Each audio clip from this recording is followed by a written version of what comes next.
नमस्कार, स्वागत है आपका करंट क्राइम में। मैं हूं आपके साथ श्रुति दिवाकर। आज हम बात करने वाले हैं पश्चिमी उत्तर प्रदेश के कुख्यात माफिया डॉन विनय त्यागी की, जिसकी शनिवार 27 दिसंबर को एम्स ऋषिकेश में इलाज के दौरान मौत हो गई है।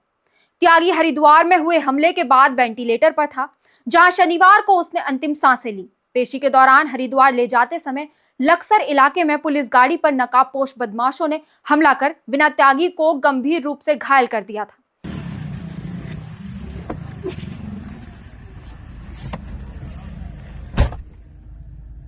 तगड़े कोई तगड़े कोई हैं।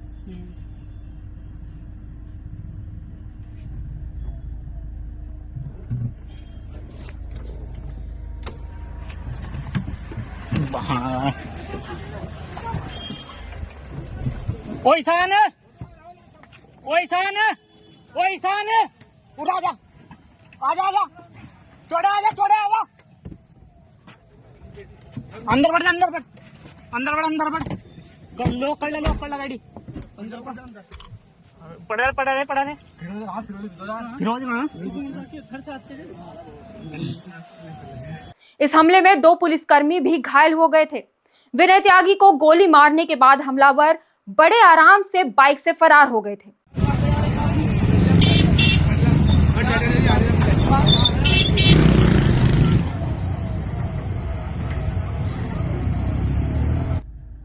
आखिर ये विनय त्यागी है कौन, जिस पर इतना खतरनाक हमला किया गया? हम बता दें, विनय त्यागी पश्चिमी उत्तर प्रदेश का एक कुख्यात बदमाश है, जिसके खिलाफ हत्या, रंगदारी, हथियार तस्करी और अपहरण के लगभग 60 आपराधिक मामले दर्ज हैं। विनय त्यागी का क्राइम नेटवर्क उत्तर प्रदेश के अलावा दिल्ली, उत्तराखंड, हरियाणा और महाराष्ट्र तक फैला हुआ था। वो गिरफ्तारी से पहले कई राज्यों में छिपकर पुलिस को चकमा दे रहा था। बेहद कम उम्र में ही विनय त्यागी ने अपराध की दुनिया में कदम रख दिया था। धीरे धीरे उसने अपने संगठन को मजबूत किया और उसे कई राज्यों में फैलाया।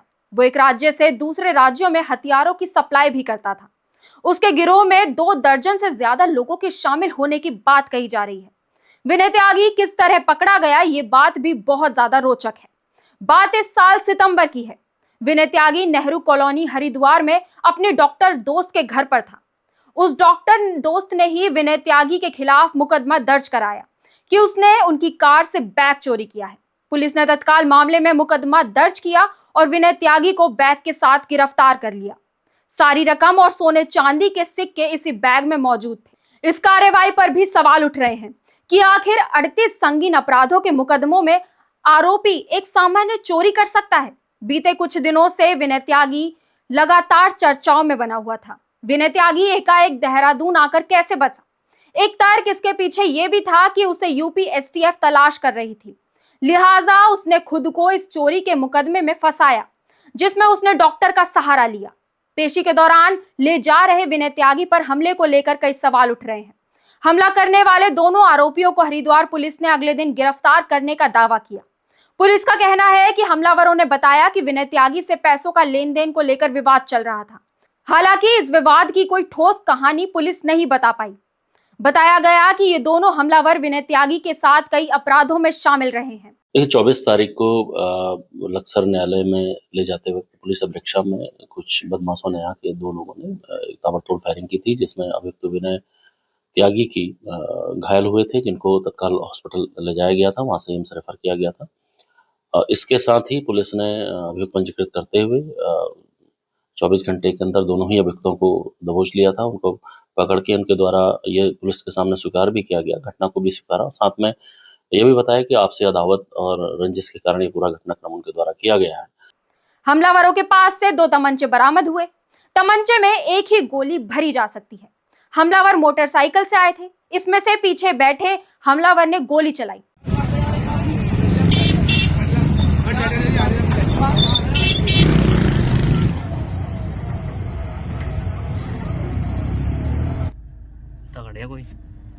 तगड़े कोई हैं। जाहिर है, अगर 2 तमंचे दोनों हाथों में भी होंगे तो 2 गोलियां चला दी।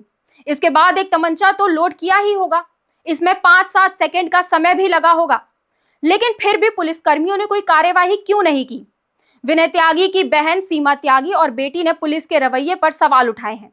वो यहाँ पे हॉस्पिटल में एडमिट है, वेंटिलेटर पे है, बहुत बुरी मतलब खतरे में है। डॉक्टर ने ये कहा है कि उसको खतरा है ना। और ये सब जो करा गया है, जो भी खतरा बता रहे हैं, ये स्थिति जानबूझ के साजिश के तहत लाई गई है। शुरू से ही मैंने मीडिया को पहले भी बताया है कि 750 करोड़ रुपये का मामला है, जो ईडी के छापे की वजह से था। और ये ईडी के छापे से बचने के लिए उसके घर पे भी छापा पड़ा है। ईडी से बचने के लिए डॉक्टर प्रमोद के यहाँ पे ये पैसा रखा था, और ये बात विनय त्यागी को भी बताई थी इसने, डॉक्टर प्रमोद ने। और उन दोनों ने ही ये प्रोग्राम बनाया था कि इसको ईडी को दे देते हैं। विनय त्यागी की पहले से ही उससे थोड़ी सी खुन्नस चल रही थी आपस में उनकी, क्योंकि जब प्रमोद का जब इलेक्शन वगैरह हुए थे तब उसने उसको काफ़ी परेशान किया था विनय त्यागी को। सीमा त्यागी ने इस पूरे मामले में करोड़ों की काली कमाई के राज की बात बताई है। सीमा त्यागी का कहना है कि विनय त्यागी एक ठेकेदार की 750 करोड़ रुपए की काली कमाई का राज जानता था। ये रकम देहरादून के डॉक्टर के घर रखी गई थी। ये जानकारी विनय ईडी को देना चाहता था। डॉक्टर किसने? सुभाष त्यागी ठेकेदार ने, उनकी बात कर रही है, ठीक है। उन्होंने उसको बहुत परेशान किया था, राजनीतिक रूप से भी परेशान किया था, और धमकियाँ वगैरह दी काफ़ी, और मुकदमे वगैरह भी लगाए। तो तब उस वजह से उन्होंने सोचा कि इसको ईडी को पैसा दे देते हैं। जब वो ईडी को पैसे लेके जा रहा था लेने के लिए, तब ये सब कुछ साजिश करी गई कि इसको पकड़ा दिया जाए। तो उसको पकड़ा दिया गया। फिर जो उसको पकड़ लेंगे, तो जब वो पकड़ने के लिए भागे होंगे तो उसको वो लेके भाग गया पैसा वो लेके भाग गया, है ना, कि भाई मुझे पकड़ रहे हैं। तो वो बचने की कोशिश कर रहा था, तो उसको भी पकड़ा, फिर उसकी बीवी को भी बैठाया कि तेरी बीवी को भी हम मार देंगे। ऐसे में जब ये बात ठेकेदार को पता चली तो उसने डॉक्टर के माध्यम से उसे चोरी के इल्जाम में जेल भिजवा दिया। ये राज कभी ना खुले, इसके लिए विनय त्यागी को खत्म करने की योजना बनाई गई थी।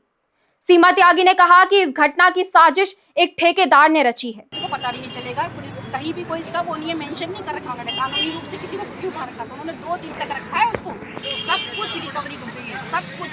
उसके बाद उसकी वाइफ ने छोड़ा है उन्होंने, है ना, वहाँ से जाने दिया कि तुम अब जा सकते हो, यहाँ से सब कुछ ले लिया।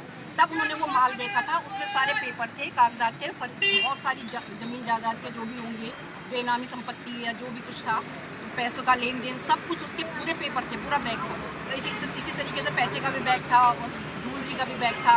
ठेकेदार के घर पर छापा पड़ने वाला था। इससे पहले ही उसने अपनी 750 करोड़ रुपए की नकदी और अन्य जेवरात देहरादून के एक डॉक्टर के घर छिपा दिए थे। डॉक्टर और विनय अच्छे दोस्त हैं। विनय त्यागी को भी इस रकम का पता चल गया था कि ये ठेकेदार की रकम है, जिसे उसने छिपाकर यहाँ रखा है। विनय त्यागी की पत्नी चुनाव लड़ी थी। इस चुनाव में ठेकेदार ने विनय त्यागी को खूब परेशान किया था। बहुत सारा था, 700 करोड़ रुपए की कहीं ऐसे वैसे नहीं होते, ठीक है। तो अब आपको पता है कि इतना बड़ा आदमी साजिश में कितनी बढ़िया कर सकता है ना। तो आदमी खुद किसी को भी खरीद सकता है ना। और उसके बाद उन्होंने जब वो जेल चला गया तो देहरादून में ये साजिश करी गई कि आप अपना हमारा किसी का नाम लाए, इसको मांग दिया गया। तो इसके लिए उन्होंने झूठी एप्लीकेशन दी थी, वहाँ पर उसने जेल में भेजा उसको, दी जेलर को, कि निशी त्यागी के नाम से, उसकी पत्नी के नाम से, कि ये। इस बात से विनय त्यागी भी उससे रंजिश रखता था और बदला लेना चाहता था। इसी बदले की भावना ने विनय त्यागी ने तय किया था कि इस रकम की जानकारी ईडी को दे देगा। उन्होंने कहा कि इस बात पर डॉक्टर भी रजामंद था, लेकिन बाद में ये बात किसी तरह ठेकेदार को पता चल गई। ठेकेदार ने डॉक्टर को डराया तो उसने विनय त्यागी पर चोरी का आरोप लगा दिया। सितंबर में उसे चोरी के आरोप में जेल भेज दिया गया। विनय त्यागी की पत्नी को भी धमकाया गया था, जिसके बाद विनय के खिलाफ लक्सर और पुरकाजी में झूठे मुकदमे दर्ज कराए गए। देहरादून जेल से रुड़की जेल शिफ्ट करने के लिए भी फर्जी कागजात तैयार किए गए थे, जबकि परिजनों की तरफ से जेल से शिफ्ट करने के लिए किसी प्रकार का आवेदन नहीं दिया गया था। 2 दिन बाद लक्सर में एक छोटे मुकदमे में पेशी के दौरान भी सुरक्षा में लापरवाही बरती गई और विनय को रास्ते से हटाने के लिए यह हमला कर दिया गया।